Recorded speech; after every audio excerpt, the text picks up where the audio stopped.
Hello बच्चों, स्वागत है आप सभी का अपने चैनल हिंदी एकेडमी श्री शिव बाबा विश्वनाथ शिक्षण संस्थान ऑनलाइन क्लास में।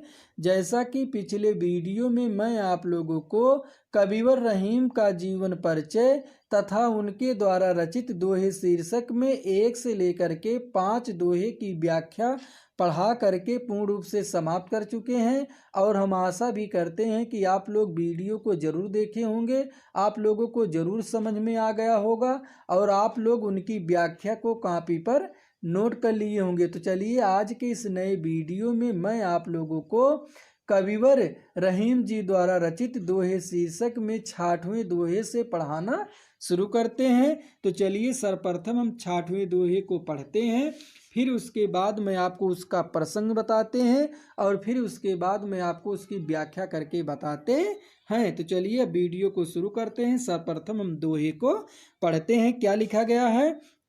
जाल परे जल जाति बही, तज मीनन को मोह, रहीमन मछरी नीर को, तऊ न छाड़त छो।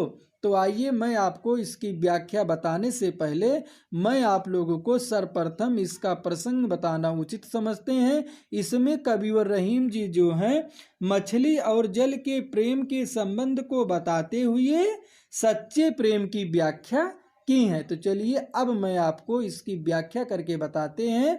कबीर रहीम जी कहते हैं कि मछलियों को पकड़ने के लिए जब मछुआरा अपना जाल को जल में फेंकता है, जाल परे, परे यानी कि फेंकना, जाल यानी कि जाल, मछलियों को पकड़ने के लिए जब मछुआरा जो है अपने जाल को फेंकता है, कहाँ फेंकता है? जल में। जल जाति बह, तो उस जाल में से जो है जल जो है जात यानी कि चला जाता है, बह यानी कि बाहर, तो उस जाल में से जल जो है वह बाहर निकल जाता है और जाल में जो है मछलियां फंस जाती हैं। तज मीनन को मोह, तज यानी कि त्याग देना, मीनन यानी कि मछली, मोह यानी कि प्रेम, वह मछली के प्रेम को यानी कि मोह को जो है वह त्याग देता है। जाल परे जल जाति बह, पुनः एक बार फिर से देखिए। कबीर रहीम जी कहते हैं कि मछलियों को पकड़ने के लिए जब मछुआरा अपने जाल को जल में फेंकता है, कहाँ फेंकता है? जल में फेंकता है, तो जल जाति बह, तो जल जो है उस जाल में से बाहर निकल जाता है। तज मीनन को मोह, वह मछली के मुंह को जो है तज देता है यानी कि त्याग देता है। रहीमन मछली नीर को, नीर यानी कि पानी को, तव यानी कि तब भी, ना यानी कि नहीं, छाड़त यानी कि छोड़ती है, छो यानी कि प्रेम। रहीम जी का कहना है कि मछली जो है तब भी जो है जल से प्रेम करती है, वह उसके मोह को छोड़ती नहीं है, उसके मोह में तड़प तड़प करके वह अपने प्राण को त्याग देती है।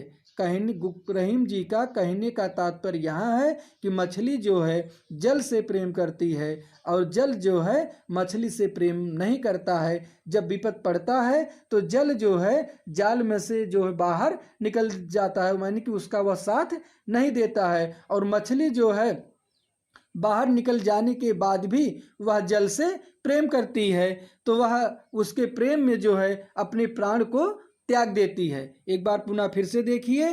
कबीर रहीम जी कहते हैं कि मछलियों को पकड़ने के लिए जाल परे जल जाति बह, कबीर रहीम जी कहते हैं कि मछलियों को पकड़ने के लिए जब मछुआरा अपने जाल को जो है जल में फेंकता है, जल जाति बह, तो जल जो है उस जाल में से जो है बाहर निकल जाता है।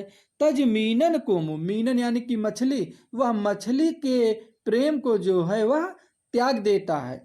रहीमन मछली नीर को, तऊ न छाड़त छो, रहीम जी कहते हैं कि मछली जो है तब भी जो है जल से वह प्रेम ही करती है, उसके प्रेम को वह छोड़ती नहीं है, उसके प्रेम में जो है वह तड़प करके अपने प्राणों को त्याग देती है। तो रहीम जी का यहाँ कहने का यह तात्पर्य है कि यह कोई सच्ची मित्रता नहीं है कि विपद पड़ा तो तुम जो है अपने मित्र का साथ छोड़ दो, यह नहीं है। मित्र का मतलब वही होता है कि जो है अपने विपद में अपने मित्रों का साथ दे, ते ही साचे मित्र, वही सच्चा मित्र होता है। तो बच्चों हम आशा करते हैं कि आप लोगों को जो है यह दोहे की व्याख्या पूर्ण रूप से समझ में आ गया होगा। तो यदि आप इसमें अलंकार खोजना चाहते हैं तो आप लोग ध्यान से देखिए। जाल परे जल जात में देखिए यहाँ जा मतलब वर्ण की एक बार नहीं कई बार आवृत्ति हुई है, तो इसलिए जो है यहाँ अनुप्रास अलंकार है। यदि आप इसमें भाषा जानना चाहते हैं तो ब्रज भाषा है। तो अब हम इसके बाद के दोहे को पढ़ते हैं, फिर उसके बाद मैं आपको उसका प्रसंग बताते हैं और फिर उसके बाद मैं आपको उसकी व्याख्या करके बताते हैं। तो चलिए वीडियो को शुरू करते हैं। क्या लिखा गया है? दीन सबन को लखत है, दीन्हे लखे न कोय, जो रहीम दीने लखे, दीन बंध सब होए।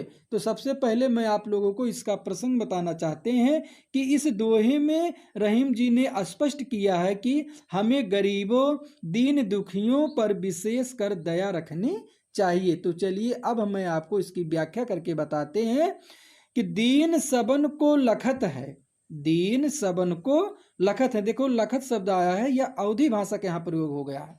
दीन सबन को लखत है, दीने लखे न को, दीन सबन को लखत है।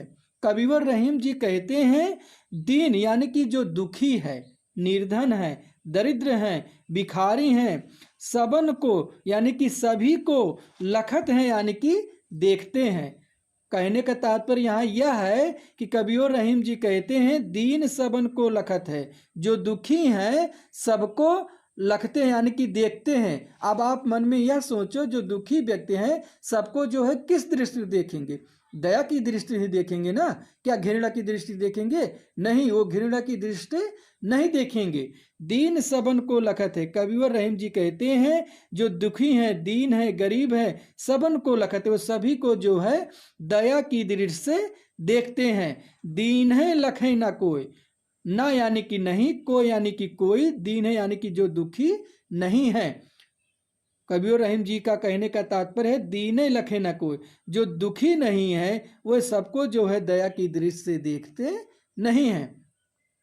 जो रहीम दीने लखे, फिर रहीम जी कहते हैं जो दीन दुखियों को दया की दृष्टि से देखते हैं। दीन बंधु सम होए, सम यानी कि समान, हो यानी कि हो जाते हैं, दीन बंधु यानी कि भगवान के समान, वे जो है भगवान के समान हो जाते। पुनः एक बार फिर से देखिए, दीन सबन को लखत है। कविवर रहीम जी कहते हैं जो दुखी व्यक्ति हैं वह सभी को जो है दया की दृष्टि से देखते हैं। दीन है लखे न कोई, और जो दुखी नहीं है वह सभी को जो है दया की दृष्टि से नहीं देखते। यानी कि कुछ लोग जो है दया की दृष्टि से देखते हैं और कुछ लोग जो है घृणा की दृष्टि से देखते हैं। इसलिए यहाँ कहे हैं कविवर रहीम जी दीन है लखे न कोई, जो दुखी नहीं है वह सबको जो है दया की दृष्टि से नहीं देखते हैं। जो रहीम दीने लखे, फिर रहीम जी कहते हैं जो दीन दुखियों पर जो है दया की दृष्टि से देखते हैं। दीन बंधु सब हुए, वह दीन बंधु यानी कि भगवान के समान हो जाते हैं। तो इसके बाद के दोहे को हम पढ़ते हैं। प्रीतम छवि नैनन बसी, परि छवि कहाँ समाए, भरी सराय रहीम लखी, पथिक आप फिर जाए। तो इसकी व्याख्या बताने से पहले मैं आप लोगों को इसका प्रसंग बताना चाहते हैं कि इस दोहे में कविवर रहीम जी ने अपना विचार व्यक्त किए हैं कि ईश्वर के प्रति प्रेम उत्पन्न हो जाने पर अन्य मोह स्वतः ही समाप्त हो जाता है। तो आइए मैं आपको इसकी व्याख्या करके बताते हैं। कविवर रहीम जी कहते हैं प्रीतम छवि नयनन बसी, नयनन यानी कि नेत्र, बसी यानी कि बस जाना, छवि यानी कि सौंदर्य, प्रीतम यानी कि प्रियतम यानी कि ईश्वर।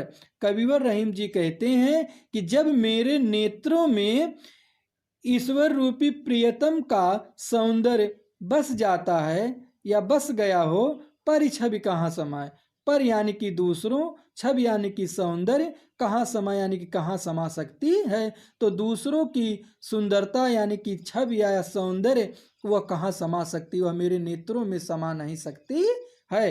प्रीतम छवि नयनन बसी, पर छवि कहाँ समाए। एक बार पुनः फिर से देखिए, कविवर रहीम जी कहते हैं कि जब मेरे नेत्रों में ईश्वर रूपी प्रियतम की सुंदरता बस जाएगी पर छवि कहाँ समाए। तो दूसरों की सुंदरता मेरे नेत्रों में समा ही नहीं सकती, ठीक उसी प्रकार से समा नहीं सकती जिस प्रकार से भरी सराय रहीम लक।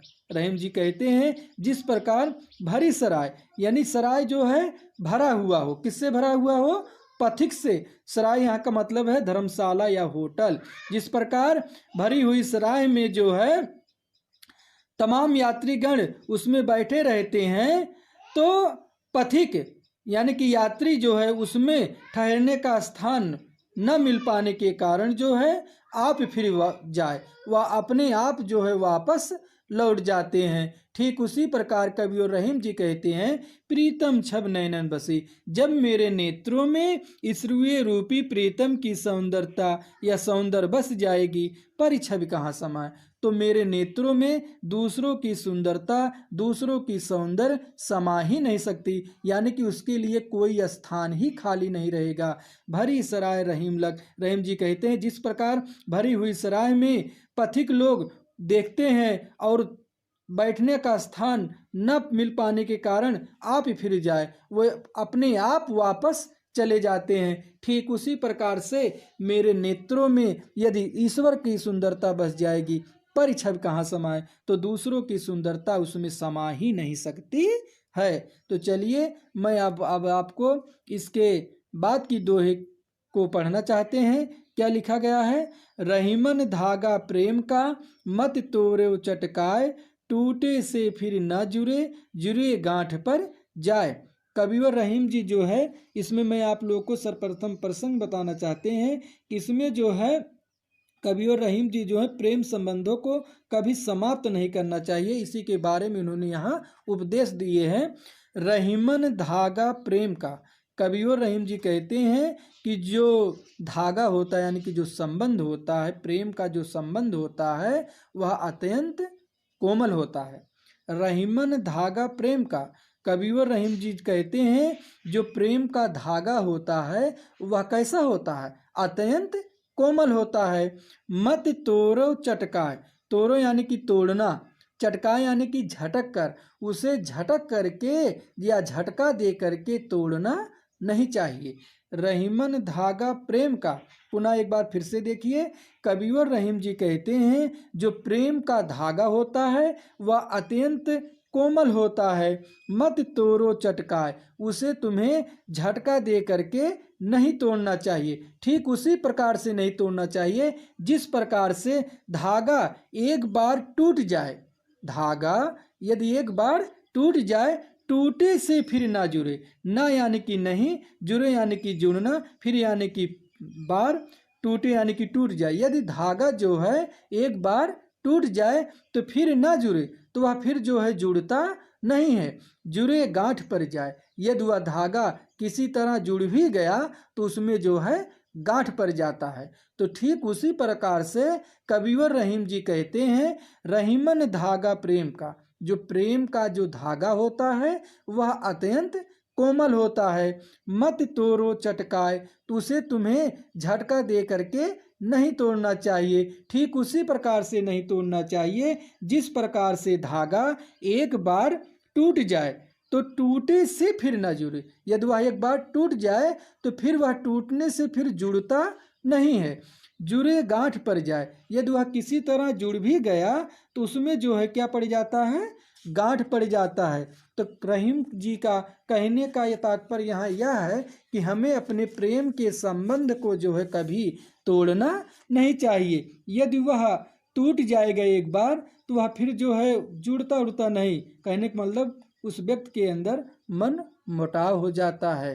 तो बच्चों हम आशा करते हैं कि आप लोग को यह वीडियो जरूर समझ में आ गया होगा। तो आज का पद्यांश इतना बहुत काफ़ी है। तो पूर्ण रूप से पद्यांश को हम दोहे को व्याख्या की यहीं पर समाप्त करते हैं। अब इसी तरह का वीडियो मैं जो है अगले वीडियो के साथ मिलते हैं लेकर के, तब तक के लिए धन्यवाद।